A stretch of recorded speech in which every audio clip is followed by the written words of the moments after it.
وہ ریویو کی درخواست نہیں رہی، اب وہ اپیل میں بدل گئی ہے، اسے نئے سرے سے سنا جا سکتا ہے۔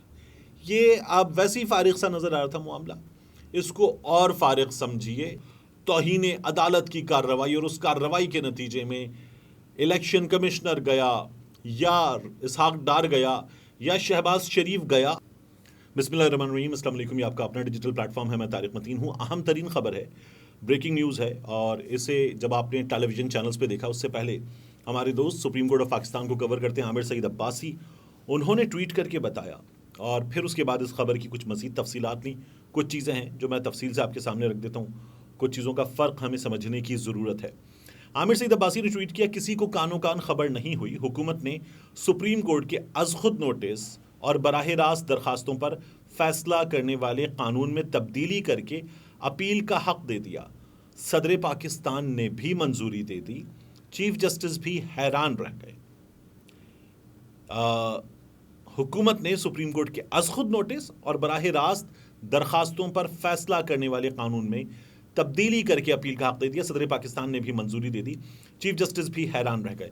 جو میں فرق کی بات کروں وہ فرق ابھی آپ کو بتاتا ہوں، لیکن اس سے پہلے عدالت میں ہوا کیا، مکالمہ کیا ہوا، یہ آپ کو بتا دیتے ہیں۔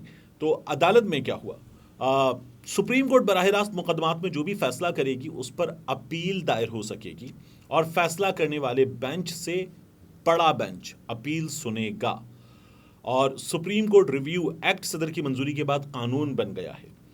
یہ سنتے ہی اٹارنی جنرل شرارتی مسکراہٹ دیتے رہے، چیف جسٹس اور جسٹس منیب غصے میں مسکرائے۔ عامر سعید عباسی صاحب نے یہ لکھا ہے، وہ لکھتے ہیں کہ حکومت نے ترپ کا پتہ کھیل دیا، کسی کو پتہ نہیں چلا، حکومت نے نظر ثانی پر نیا قانون بنا لیا، صدر نے منظوری دے دی، پنجاب انتخابات فیصلہ برقرار ہے۔ چیف جسٹس کے جو الفاظ ہوتے ہیں نا، 14 مئی پر انتخابات کا فیصلہ برقرار ہے، پنجاب انتخابات نظر ثانی کیس کی سماعت غیر معینہ مدت تک ملتوی۔ چیف جسٹس صاحب نے کہا اٹارنی جنرل کی بات سننے کے بعد، دس از کوائٹ انٹرسٹنگ۔ تو دیکھیے ہوتا کیا تھا، اس سے پہلے جب ریویو میں کوئی درخواست آتی تھی، عدالت نے ایک فیصلہ دیا کسی معاملے پر، سپریم کورٹ آف پاکستان نے، تو جب آپ اس پر ریویو میں جاتے ہیں تو آپ کوئی نئی دلیل نہیں لا سکتے، نئی دلیل آپ کوئی نئے شواہد نہیں لا سکتے، کیونکہ کیس مکمل ہو گیا ہے، اور آپ پوائنٹ آؤٹ کرتے ہیں کوئی ایرر، آپ پوائنٹ آؤٹ کرتے ہیں کوئی error floating on the surface of the record, کہ فرض کر لیں کہیں کسی جگہ کوئی حقائق میں کوئی نمبر ہے 4000 کا، اور اسے 400 لکھا گیا ہے، جس کی وجہ سے فیصلہ آیا ہے، تو آپ کہتے ہیں کہ جناب یہ فیصلے میں 400 لکھا ہوا ہے، اور یہاں پر جو ہے ایکچوئل نمبر 4000 تھا، یہ ایرر ہے، اس بنیاد پر ہمارا ریویو سن لیا جائے۔ لیکن ریویو وہی بینچ سنتا ہے، ایک وہی جنہوں نے فیصلہ دیا وہی سنیں گے، ریویو میں کوئی نئی دلیل نہیں آئے گی، ریویو میں کوئی نئے شواہد نہیں آئیں گے، کوئی نئے ایویڈنس نہیں آ سکتا، تو یہ ریویو ہوتا ہے، اور ریویو عام طور پر ایک سماعت کی مار ہوتا ہے۔ ابھی جو اپیل ہے، اپیل کیا ہوگا، یہ اثر نو سنا جائے گا، تو پورا کھیل شروع سے۔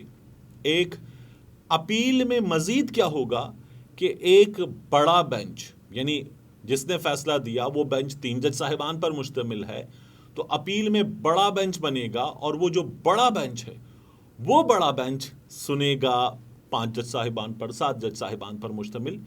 تو یہ جو ہے چیف جسٹس صاحب نے بھی کہا کہ اس کو دیکھنا پڑے گا، تو اب اس کو دیکھنا پڑے گا الیکشن کمیشن کی جو درخواست ہے ریویو کی، وہ ریویو کی درخواست نہیں رہی، اب وہ اپیل میں بدل گئی ہے، اسے نئے سرے سے سنا جا سکتا ہے۔ تو یہ سچویشن ہے، حکومت کی درخواست کو اپیل کا حق ہے، نئے سرے سے سنا جا سکتا ہے۔ تو یہ جو 90 دن میں انتخابات، کوئی 140 دن میں نہیں ہو پائے 90 دن والے انتخابات، یہ اب ویسے ہی فارغ سا نظر آ رہا تھا معاملہ، اس کو اور فارغ سمجھیے، یہ کھیل بہت لمبا چلے گا، تو ابھی کچھ نہیں ہونے جا رہا۔ وہ جو تھا کہ اب توہین عدالت کی کارروائی اور اس کارروائی کے نتیجے میں الیکشن کمشنر گیا یا اسحاق ڈار گیا یا شہباز شریف گیا، یہ اب ہوتا ہوا آپ کو نہیں دکھائی دے گا، یہ معاملہ آگے جا سکتا ہے. یہ میری ابتدائی رائے ہے. میں نے اس رائے کو دیتے ہوئے اپنی میز کو ہی ہلکا سا ہلا دیا. جو آپ کو چیخ سنائی دی یہ فرش پر میری میز کی چیخ تھی. اچھا, اس کے بعد مجھے آپ سے بات کرنی ہے ابرار الحق کے معاملے کی. ابرار الحق صاحب ہم نے دیکھا ایل پی سی میں, لاہور پریس کلب میں یہ روئے تھے اور منہ پہ ہاتھ رکھ کے روئے تھے. آنسو نہیں نکلے لیکن ابرار الحق صاحب جو ہیں وہ کم و بیش ٹوٹ پھوٹ کے روئے تھے. پھر اس کے بعد ابرار الحق صاحب نے جو ہے ہمیں اپنی پرفارمنس کا جلوہ دکھایا لندن میں, اور وہاں پر وہ جو ہے اج میلا ویکھن آئیاں بھی گا رہے تھے اور پنجابی ٹچ بھی گا رہے تھے. تو ابرار الحق صاحب نے وہ گانے وانے گائے, عوام بڑی بھرپور انداز میں انٹرٹین ہوئے. ابرار الحق صاحب, میں نے پہلے بھی کہا تھا, گلوکار بھلے بڑے نہ ہو, انٹرٹینر بہت بڑے ہیں. تو بھرپور انداز میں انہوں نے انٹرٹین کیا. اور پھر ابرار الحق صاحب کو جس چیز کا ڈر تھا وہ ہمیں ہوتا ہوا نظر آیا. وہاں پر کچھ لوگ پیچھے پڑ گئے, ابرار الحق صاحب سے وہ بات کرنا چاہتے تھے, اور وہاں پر باؤنسرز وغیرہ موجود تھے, وہ لوگوں کو روکنے والے لمبے چوڑے لوگ بلیک.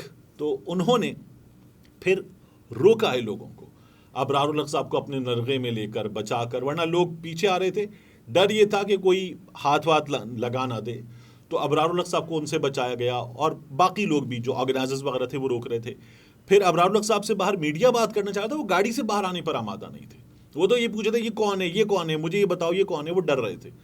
تو ابرار الحق صاحب کا بڑا دم نکلا ہوا تھا, اور وہ پرفارمنس تو دے گئے ہال کے اندر, مگر پھر اس کے بعد جو ہے وہ لوگوں سے بچتے ہوئے ہمیں نظر آئے, اور ٹھیک ٹھاک طریقے سے وہ اس بات کو یقینی بنا رہے تھے کہ ان کے آرگنائزرز, ان کی سیکیورٹی ان کے ارد گرد موجود ہو. پولیس بھی بلا لی گئی.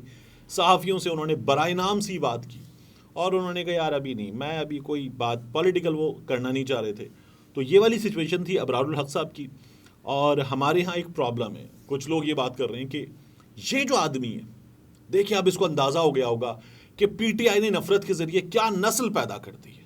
اب اس کو پتہ چلے گا اس آدمی کو, اور اب اس کو اندازہ ہوگا یہ لوگ جو کر رہے تھے. میں نے بار بار آپ سے کہا, میں یہ جو کیمرہ جسٹس ہوتا ہے نا, اوے چور, اوے 10 اوے پاکستان پج کے آ گیا پاکستانوں, اور لٹ کے آ گیا, میں اس کے خلاف ہوں. یہ نہیں کرنا چاہیے. آپ کو کسی پر تنقید کرنی ہے تو تہذیب کے دائرے میں آپ کی فیس بک وال ہے, اس پر تنقید کیجیے. آپ کا سوشل میڈیا, اس پر تنقید کیجیے. آپ کے پاس ایویڈنس ہے, اسے پوسٹ کیجیے. آپ کو اس سے آگے بڑھ کر کرنا ہے تو پھر پرامن مظاہرہ کر دیجیے, لیکن آپ کیمرہ لے کر کسی کی زندگی میں انویڈ کر رہے ہو, میں اس کے خلاف ہوں. مگر ہمارے یہاں جو لوگ صحافی وغیرہ ہی باتیں کر رہے ہیں نا کہ یہ کیا نسل پیدا کر دی ہے, اور اب ان کو اندازہ ہو رہا ہوگا, یہ تمام وہ صحافی اور چینلز وغیرہ ہیں جو کبھی میکرون کو تھپڑ پڑے نا تو کہتے ہیں جمہوریت ہے, لوگوں نے سبق سکھا دیا اور لوگوں نے بتا دیا. تب ہم بڑے مزے سے یہ تمام باتیں کر رہے ہوتے ہیں, اور اس میں جو اخلاقیات کے ٹانکے ہیں کہ یہ صحیح ہے غلط ہے نہیں کرتے. وہاں کسی کو انڈا مارا جائے, کسی سربراہ مملکت کو, سربراہ حکومت کو اٹھا کے کچرے کے ڈبے میں پھینکنے کی بین الاقوامی مناظر میں دیکھا, ہم کہتے ہیں واہ واہ واہ, چھا گیا چیتا, جمہوریت ہے, لوگ ہیں, لوگ اپنا فیصلہ کر رہے ہیں, جمہور کی آواز ہے. یہاں پر جب پاکستان تحریک انصاف والے کسی کے ساتھ کچھ کرتے ہیں تو آپ کہتے ہیں کہ یہ دیکھو کیا گندی نسل پیدا کر دی ہے.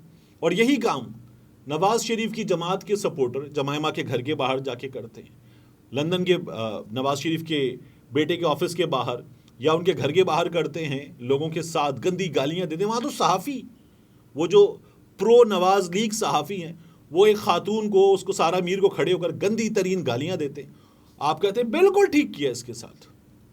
تو یہ جو اخلاقیات کے دوہرے معیارات ہیں, جو سلیکٹیو آؤٹریج ہے, اسے اپنے پاس رکھیں. اب ان حالات میں جاتے جاتے مجھے جاوید چودھری صاحب بھی یاد آ رہے ہیں. جاوید چودھری صاحب نے ایک خبر دی ہے, غالباً جاپان میں موجود ہیں, وہاں سے انہوں نے خبر دی ہے, اور خبر دیتے ان کا یہ کہنا ہے کہ چیف جسٹس کے ساتھ وہ ہوگی جو پی ٹی آئی کے ساتھ ہوئی ہے, اور چیف جسٹس صاحب کو ایگزیکٹو آرڈر کے ذریعے ہٹایا بھی جا سکے گا. تو چودھری صاحب جو ہیں وہ ہمارے ہاں صحافیوں کے استاد ہیں, نوجوان جو صحافت میں آ رہے ہوتے ہیں ان کے استاد ہیں.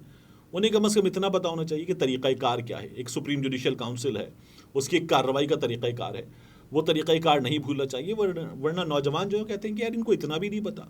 دوسرا, جاوید چودھری صاحب جو یہ کہہ رہے ہیں کہ چیف جسٹس کے ساتھ یہ ہوگی جو پی ٹی آئی کے ساتھ ہوئی ہے, تو جو پی ٹی آئی کے ساتھ ہوئی ہے اس میں قانونی کتنی ہوئی ہے اس کو دیکھ لیں, اور پھر اس کے بعد یہ چیف جسٹس کے ساتھ ہوگی تو بطور صحافی, بلکہ بطور سینئر صحافی, حامد میر صاحب سے بھی 1 سال سینئر ہیں پنجاب یونیورسٹی میں, تو تو یہ آپ کو نہیں کرنا چاہیے. آپ کو اس پر اپنی رائے دیتے ہوئے اگر یہ آپ کی خبر ہے کہ حکومت کرے گی تو یہ بھی کہنا چاہیے کہ اگر یہ کرے گی تو حکومت غلط کرے گی.